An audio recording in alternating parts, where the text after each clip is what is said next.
자, 안녕하십니까. 유산화입니다. 오늘 잭슨홀 미팅, 많은 분들이 가장 엔비디아 이후 가장 관심을 많이 가졌던 이벤트인 파월의 연설에 관한 부분들을 정리해보는 시간 가져가 보도록 하겠습니다. 일단 이 파월의 연설 전에 많은 분들이 제일 관심을 가졌던 부분은 두 가지 정도라고 생각을 합니다. 첫 번째, 앞으로 금리를 더 올릴 생각이냐 아니냐. 최근에 매파와 비둘기파가 나눠주면서 전체적으로 어떤 쪽 손을 들어줄지에 대한 관심이 많이 쏠렸는데요. 이런 부분들 관련해서는 매파적 위원들의 손을 조금 들어준 편이다라고 볼 수 있을 것 같은데요. 그럼에도 불구하고 중립을 유지하려는 모습이 최대한 많이 보였다라고 말씀드릴 수 있을 것 같고, 이런 부분을 관련해서 조금 이따가 더 디테일하게 다뤄드리도록 하고, 두 번째 부분은요. 일단 중립금리 관련한 부분, 닉 티밀하우스 기자가 중립금리를 인상할 수밖에 없을 것이다 라는 기사를 내면서 과연 파월의 연설 도중 중립금리를 인상하겠다는 발언이 나올 것인가 아닐까에 관한 부분이 사실상 두 개의 관전 포인트라고 볼 수 있었던 것 같은데요.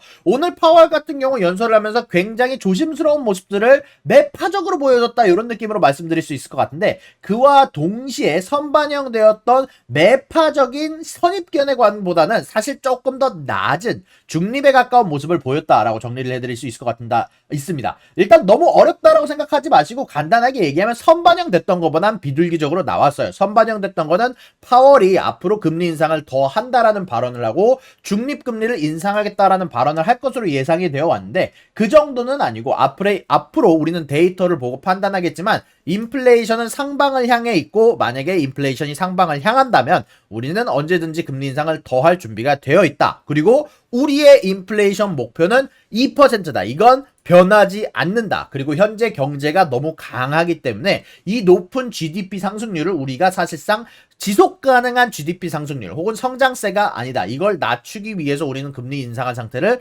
유지를 해야 되고, 최근의 인플레이션 데이터 너무 고무적이지만 최근 2개월 만의 인플레이션 데이터로는 충분하지 않다라고 얘기를 하면서 주거비가 아닌 인플레이션에서도 코어 인플레이션은 여러 진전이 보여야 된다라고 얘기를 하면서 현재 인플레이션의 가장 중요한 노동 공급과 수요의 밸런스에 관련해서 나아지고 있는 측면이 있지만, 이런 부분들을 가라앉히기 위해서 GDP 성장률을 가라앉히기 위해서 우리는 조금 더 노력해야 된다. 이런 부분들 때문에 언제든지 인플레이션이 튀어오를 수 있다라고 얘기를 하면서 실업률을 높이고 GDP 성장률을 낮춰야 된다라는 얘기에 논점을 맞춘 이야기를 좀 했다라고 여러분들이 말씀드릴 수 있을 것 같은데요. 그럼 이렇게만 들으면 매파적인 발언들이 아닌가요? 라고 생각하실 수 있지만 그런 건 또 아닙니다. 요번에 새로 추가된 두 가지, 저번 잭슨홀에서는 언급이 되지 않았던 두 가지가 있어요. 자, 일단 첫 번째로 제가 말씀드렸던 첫 번째 관전 포인트는 과연 중립금리 관련해서 지금 당장 여태까지 연준이 고수해왔던 중립금리가 2.5%였는데 연준이 생각했을 때 지금 당장 경제가 더 활성화가 되지도 않고 줄어들지도 않는 그런 중립금리, 장기적인 중립금리, 기준금리가 2.5%였는데요. 이런 부분들 관련해서 닉 티밀하우스 기자가 올라가야 된다라고 얘기를 했지만 파월은 그렇게 얘기하지 않았습니다. 현재 우리의 금리가 중립금리보다는 높은 상태다라고 얘기를 하면서 지금 그럼 중립금리가 무엇이냐, 어떤 상태에 와 있느냐라는 발언에 대해서는 그거는 우리도 모른다라고 대답을 했어요.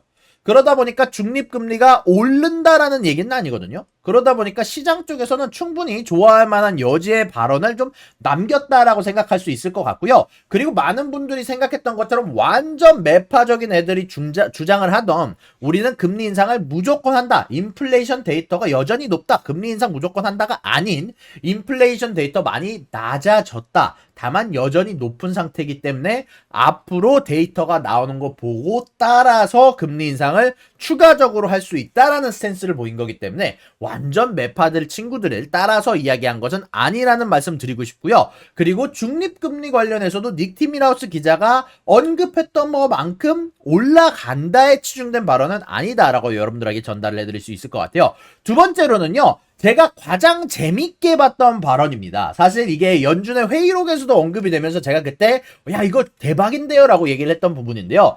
앞으로는 원래 이전까지만 하더라도 금리 인상을 너무 적게 하는 리스크가 금리 인상을 높이 하는 리스크보다 훨씬 더 큽니다. 만약에 금리 인상을 너무 적게 하면 인플레이션이 장기화가 되면서 우리가 훨씬 더 많은 돈을 치러야지만 그거를 복구시킬 수 있을 겁니다 라고 얘기를 하면서 너무 금리 인상을 많이 하는 거에 대해서는 신경을 좀 쓰지 않는 뉘앙스를 사실 저번 FOMC 이전까지는 계속해서 이야기를 해줬거든요. 근데 이번 FOMC 회의록에서 언급이 되긴 했었어요. 이제는 양쪽의 밸런스를 잘 생각해 봐야 된다. 너무 금리 인상을 높이 하는 것에 대한 문제점, 너무 금리 인상을 낮게 해야 하는 것에 대한 문제점, 이 두 가지에 대해서 고민을 해봐야 된다라는 얘기가 있었는데 실질적으로 이번에 연준의 회의록에 나왔던 내용을 잭슨홀에서도 한 번 더 언급을 했습니다. 자, 무엇이라고 했냐면 금리 인상을 너무 적게 한다면 아까 말씀드린 것처럼 인플레이션이 장기화가 되면서 우리가 많은 금액을 치러야 될 수도 있다.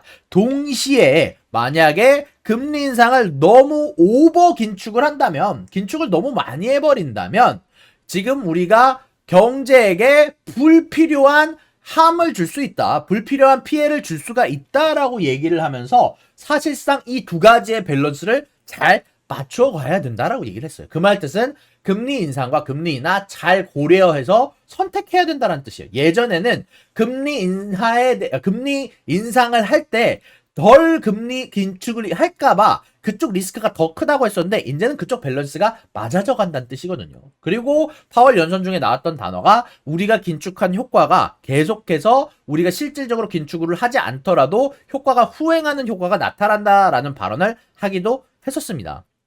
그러다 보니까 이런 부분들을 감안을 해봤을 때 분명히 단기적으로 금리 인상 관련해서 가능성은 높아졌다라고 볼 수는 있지만 반대로 얘기하면 여태까지 우리가 염려하는 부분들 빌 에크먼이 얘기했던 30년물 채권 금리가 5.5%에 도달해야 된다. 왜? 뭐 중립금리가 올라갈 수 있으니까. 인플레이션 관련해서 목표치가 2.2%가 아니라 2.5, 3%가 돼야 된다라고 얘기를 했던 빌 에크먼의 발언들이나 혹은 닉 티밀하우스 기자의 중립금리가 올라가야 된다라고 했던 발언들은 사실상 이번 잭슨홀 미팅에서 파월이 좀 멀리 했다라고 봐도 여러분들이 좋을 것 같습니다. 인플레이션의 목표는 무조건 2%, 중립금리 관련해서는 모르겠다. 그리고 마지막으로 너무 오버 긴축하는가 언더 긴축하는 거에 대해서 밸런스를 잡아야 된다라고 했던 부분들을 다 모아서 총평을 해본다면 이번에 나온 파월은 중립과 매파 그 언저리 사이에 있었다라고 여러분들에게 말씀드릴 수 있을 것 같고요.